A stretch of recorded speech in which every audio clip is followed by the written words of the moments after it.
हस्ताक्षर तस्वीरें और यादें या पुस्तकाच्या विमोचन प्रसंगी इथे उपस्थित आदरणीय श्री ज्ञानेश्वर जी रक्षक साहेब,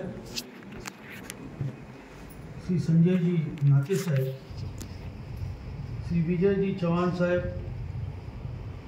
प्रियंका जी ठाकुर, आदरणीय सुरुंगाताई भडबडे,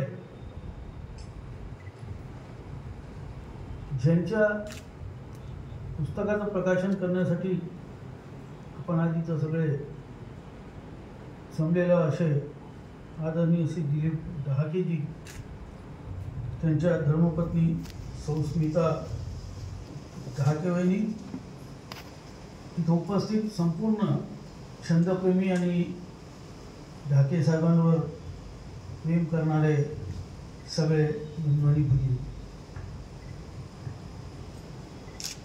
आज ढाके साहेबांचा 61वा वाढदिवस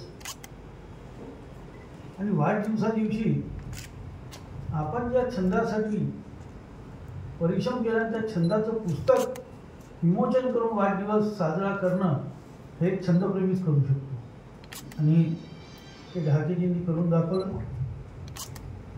संकटांवर मात करून कार्य कसं केलं जाते, छंद कसा जोपासला जातो हे विशेष रूपाने त्यांनी आम्हाला दाखवून दिलं आणि सिद्ध केलं. त्यांनी जे कार्य केलं ते फार परिश्रमाचं कार्य आहे. बऱ्याच लोकांनी सांगितलं की सह्या मिळवणं हे काही एकदम फार सोपी नाही, पुन्हा एकदम सही मागितली आणि ती दिली असं बी होत नाही.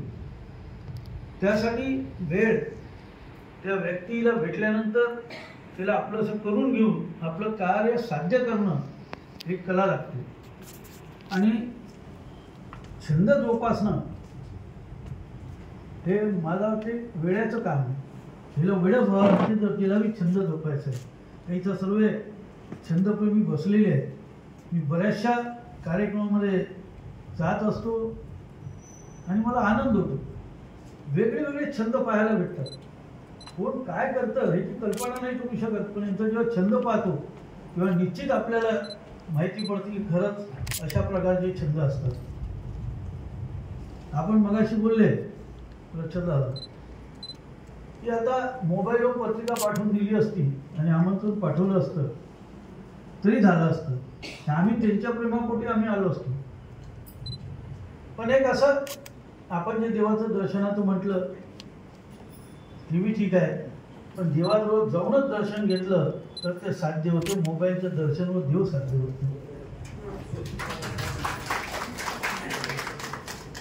आजकाल लग्नाच्या पत्रिका येतात व्हॉट्सअपवर आणि या म्हणून आमंत्रण असतं. त्यासमोर व्हॉट्सअप गुच्छा पाठवला तर लिफाफाचं पॅकेट पाठवून दिलं तरी चालतं, कारण ते आमंत्रण एक फॉर्मॅलिटी असतं.